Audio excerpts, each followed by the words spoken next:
Hello and welcome back. So previous videos में हम लोगों ने पढ़ा था स्टेट एलिमिनेशन मेथड, जिसके मदद से हम लोग डीएफए को रेगुलर एक्सप्रेशन में कन्वर्ट करते हैं। अब इस वीडियो में हम लोग स्टार्ट करने जा रहे हैं ऑर्डिनेंस थ्योरम के बारे में। तो एज़ यूजुअल, जैसे कि सबसे पहले मैं इसको थ्योरेटिकली लिखा है उसको मैं रीड आउट करूँगा, आप लोग को बताऊँगा करना है क्या, उसके बाद देन हम लोग क्वेश्चन सॉल्व करेंगे। तो देखिए ऑर्डिनेंस थ्योरम क्या कहता है। Let P and Q be two regular expressions. If P does not contain null string then the following equation are, यानी कि एक इक्वेशन आर है जो कि ऐसे रिप्रेजेंट किया जाता है, R is equal to Q plus R P has a unique solution. R का एक यूनिक सोल्यूशन होता है जिसको इस तरह से डिनोट किया जाता है, R is equal to Q P star. ठीक, अब इसमें देखिए ये ऐसे बेसिकली आप लोग को ऐसे नहीं बहुत क्लियर होगा कि मैं क्या कह रहा हूँ, बट जैसे हम लोग क्वेश्चन सॉल्व करेंगे आप समझ जाएंगे मैं क्या कहना चाह रहा हूँ। एजम्पशंस में क्या लिया हुआ है, हम लोग को ये मान के चलना है the transition diagram should not have an epsilon move. मतलब जो हम लोग को डीएफए दिया हुआ है उसमें कोई एप्सिलॉन मूव नहीं होना चाहिए। And second assumption, it must have only one initial state, यानी कि उसमें सिर्फ एक ही इनिशियल स्टेट होने चाहिए, एक से ज़्यादा इनिशियल स्टेट नहीं हो सकता है। तो चलिए अब बात करते हैं स्टेप्स की कि हम लोग को करना क्या क्या है। देखिए सबसे पहला स्टेप ये कहता है, for getting the regular expression for the automata we first create equations of the given form for all the states. यानी कि हर स्टेट का हम लोग इस तरह से इक्वेशन बनाते हैं जितना भी स्टेट दिया हुआ है। जैसे कि यहाँ पे Q1 Q2, अगर n नंबर ऑफ स्टेट्स हैं तो n, जहाँ पे ऐसे हम लोग ये डिज़ाइन करते हैं कि Q1 पे हम लोग किस किस स्टेट से पहुंच सकते हैं और किस इनपुट पे। जो W11 है ये यहाँ पे इनपुट सिंबल से, यानी कि मैं ये कह सकता हूँ कि Q1 से हम Q1 पे पहुंच सकते हैं जबकि इनपुट सिंबल W11 मिलेगा, और Q2 से हम लोग Q1 पे तब पहुंच सकते हैं जब इनपुट सिंबल W21 मिलेगा। इस तरह से हम लोग इक्वेशन जनरेट करेंगे। और ये देखिए हर इनिशियल स्टेट पे जो भी इनिशियल स्टेट होगा उस पे लास्ट में हम लोग प्लस एप्सिलॉन लगाएंगे। क्यों? क्योंकि वो इनिशियल स्टेट है, ये स्टेप 1 का रूल है। और इस फॉर्मेट में हम लोग को इक्वेशन डिज़ाइन करना है। मे बी इस इक्वेशन को देख के आप लोग को नहीं समझ में आ रहा होगा कि नहीं हम लोग को किस तरह से डिज़ाइन करना है, बट जैसे ही हम लोग पहला क्वेश्चन सॉल्व करेंगे आप समझ जाएंगे कि मैं क्या कहना चाह रहा हूँ। और यहाँ पे देखिए जो W11 W12 W21 जो है वो क्या है, वो Wij is the regular expression representing the set of levels of edges from Qi to Qj। यानी कि वहीं अगर Qi से Qj पे कोई मूवमेंट हो रही है तो यहाँ पे किस सिंबल से हो रही है उसी को Wij के फॉर्म में रिप्रेजेंट किया गया है। तो अब देखिए यहाँ पे एक नोट लिखा, for parallel edges there will be that many of expression for the states in the expression. यानी कि ये कह रहा है कि एक एक डीएफए में जितने नंबर ऑफ स्टेट्स रहेंगे हम लोग को उतने नंबर ऑफ एक्सप्रेशंस जनरेट करने हैं, या फिर उतने इक्वल नंबर ऑफ एक्सप्रेशंस। यानी कि मैं ये कहूँ कि अगर एक डीएफए में 4 स्टेट हैं तो हम लोग को जो एक्सप्रेशंस मिलेंगे वो 4 एक्सप्रेशंस मिलेंगे इस फॉर्म के।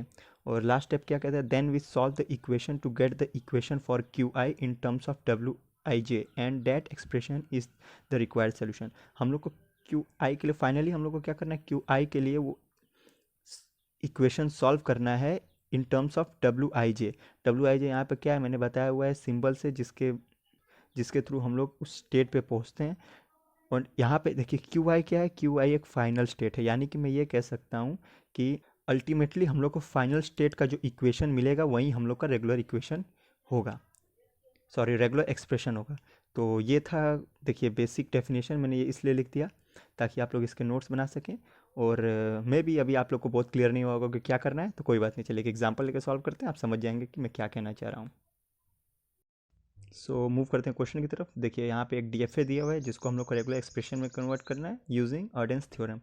तो देखिए सबसे पहला काम हम लोग इसमें क्या करेंगे, हम लोग इक्वेशन जनरेट करेंगे। कितने इक्वेशंस बनेंगे? 3, क्योंकि यहाँ पे 3 नंबर ऑफ स्टेट्स हैं, यानी कि Q1 Q2 एंड Q3। अब Q1 के लिए देखिए मैं क्या कह रहा हूँ, हम लोग को ये चेक करना है कि Q1 पे हम लोग किस किस स्टेट से किस किस सिंबल से आ सकते हैं। यानी कि देखिए Q1 से हम लोग Q1 पे A की मदद से आ सकते हैं, यानी कि मैं ऐसे लिखूँगा Q1 A, फिर बीच में प्लस। और देखिए और Q3 से हम लोग Q1 पे किस स्टेट से आ सकते हैं, नहीं पहले Q2 की बात करते हैं। देखिए Q2 से हम लोग क्या Q1 पे आ सकते हैं? जी हम लोग Q1 पे नहीं आ सकते डायरेक्टली। Q3 से हम लोग A आएगा तो हम लोग Q1 पे आ सकते हैं, यानी कि मैं ये लिख सकता हूँ Q3 with improve symbol A। और जैसा कि हम लोग जानते हैं Q1 जो है वो इनिशियल स्टेट भी है और ये फाइनल स्टेट भी है। देखिए यही हम लोग का इनिशियल स्टेट है, मैं यहाँ पे सिंबल लगा देता हूँ, ये इसको मैं भूल गया था।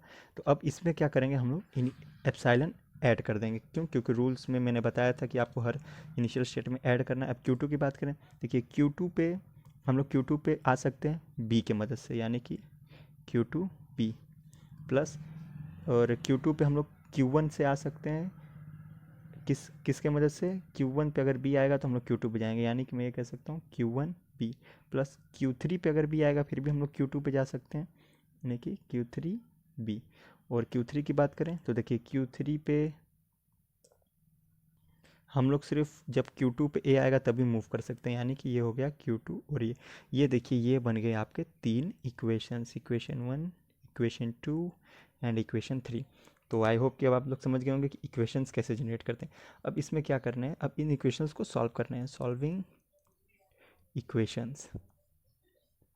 तो अब देखिए सबसे पहले हम लोग क्या करते हैं, हम लोग एक काम करेंगे, हम लोग इक्वेशन Q3 की वैल्यू हम लोग Q2 में सब्सटीट्यूट कर देंगे, यानी कि ये कह सकते हैं substituting value of Q3 in Q2। अब ये देखिए Q2 क्या कहता है, Q2 कहता है, Q2 इक्वेशन है Q2B plus Q1B plus Q3B। अब जब हम लोग Q3 की वैल्यू Q2 में सब्सटीट्यूट करेंगे, यानी कि यहाँ पे क्या चेंजेस आएगा, Q3 की जगह हम लोग Q2A लिखेंगे, यानी कि यहाँ पे Q3 कहाँ पे, यहाँ पे, यानी कि ये एज इट इज़ रहेगा Q3B। तो Q3 की जगह हम लोग ये लिखेंगे Q2A एंड देन यहाँ पे आएगा P। अब देखिए अब क्या करेंगे, अब हम लोग नेक्स्ट स्टेप में यहाँ पे देखिए Q2 हम लोग कॉमन ले लेंगे, ठीक है, मैं यहाँ पे ब्रैकेट में लिख देता हूँ कॉमन Q2। अब Q2 अगर हम लोग कॉमन ले लेंगे तो जो, सॉरी पेन ख़त्म हो गया, अगर Q2 हम लोग कॉमन ले लेंगे तो हम लोग को जो इक्वेशन मिलेगा वो ये मिलेगा, देखिए Q1B प्लस Q2 हम लोगों ने ले लिया कॉमन, Q2 कॉमन आ गया तो क्या आ गया B plus A B bracket में, यानी कि B प्लस ए बी, ये जनरल मैथ्स है। अब देखिए इक्वेशन किस फॉर्म में आ गया, हम लोगों ने डेफिनेशन में पढ़ा था, जो इक्वेशन है वो हम लोगों ने डेफिनेशन में पढ़ा था कि जो इक्वेशन है वो R is equal to Q plus R P के फॉर्म में रहता है, और जिसका सोल्यूशन एग्जिस्ट करता है, जिसको हम लोग रिप्रेजेंट करते हैं R is equal to Q P star. यानी कि ये देखिए क्या ये इक्वेशन Q is equal to R is equal to Q plus R P form में है। देखिए इसको Q2 को हम लोग मान के चलते हैं R is equal to Q plus R P. जी देखिए इसको हम लोग इस फॉर्म में कर सकते हैं, कह सकते हैं, ये इसको हम लोग ने माना R is equal to Q, ये हो गया क्यू प्लस आर, देखिए आर Q2, यहाँ पे भी Q2 और ये है P।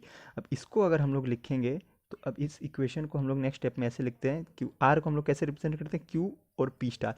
यहाँ पे Q क्या है, Q है Q1B, ये हम लोग का Q, यानी कि Q1B और फिर उसके बाद P का स्टार, P क्या था यहाँ पे, B प्लस ए बी का स्टार। ये देखिए ये कैसे आ गया, बाय अर्डेंस थ्योरम, अर्डेंस थ्योरम। तो इतना आप लोग को समझ में आ गया होगा। अब देखिए ये मिल गई हम लोग को Q2 की वैल्यू। अब क्या करना है, ये Q2 की वैल्यू तो मिल गई, अब चलिए यहाँ पे आगे यहाँ पे सॉल्व करते हैं। अब हम लोग क्या करते हैं, अब हम इक्वेशन Q1 को सॉल्व करते हैं। तो Q1 में हम लोग क्या करेंगे, हम लोग Q1 में फिर से Q3 की वैल्यू सब्सटीट्यूट कर देंगे। देखिए यहाँ पे पहले इक्वेशन क्या है मैं लिख देता हूँ, इक्वेशन है Q1A plus Q3A plus epsilon. अगर इसी में हम लोग अगेन Q3 की वैल्यू सब्सटीट्यूट करते हैं तो क्या निकलेगा, ये आएगा Q1A प्लस Q3 की जगह हम लोग क्या लिखेंगे, Q2A, यानी कि Q2A देन फिर अगेन A। क्यों, क्योंकि इसके बाद A है, Q3 के बाद A है, A प्लस एप्साइलन। अब देखिए अब क्या यहाँ पे Q2 आ गया, अब Q2 की वैल्यू जो मिली थी हम लोग को ये वाली, इसको हम लोग सब्सटीट्यूट कर देंगे इसकी जगह, यानी कि इक्वेशन जो हम लोग का बनेगा वो बनेगा Q1A प्लस Q2 की जगह क्या है Q1B, यहाँ पे मैं लिखता हूँ Q1B ब्रैकेट में B प्लस ए बी का स्टार, ब्रैकेट में B प्लस ए बी का होल स्टार। उसके बाद फिर क्या है डबल ए, यानी कि यहाँ पे मैं लिखूँगा डबल ए प्लस एप्साइलन। इसमें हम लोगों ने क्या किया, हम लोगों ने Q2 की जगह ये Q2 की जो हम लोग को वैल्यू मिली है उसको हमने सब्सटीट्यूट कर दिया। तो अब एक काम करते हैं, देखिए यहाँ पे हम लोग Q1 को ले लेते हैं कॉमन, यानी कि मैं ये कह सकता हूँ that implies Q1 is equal to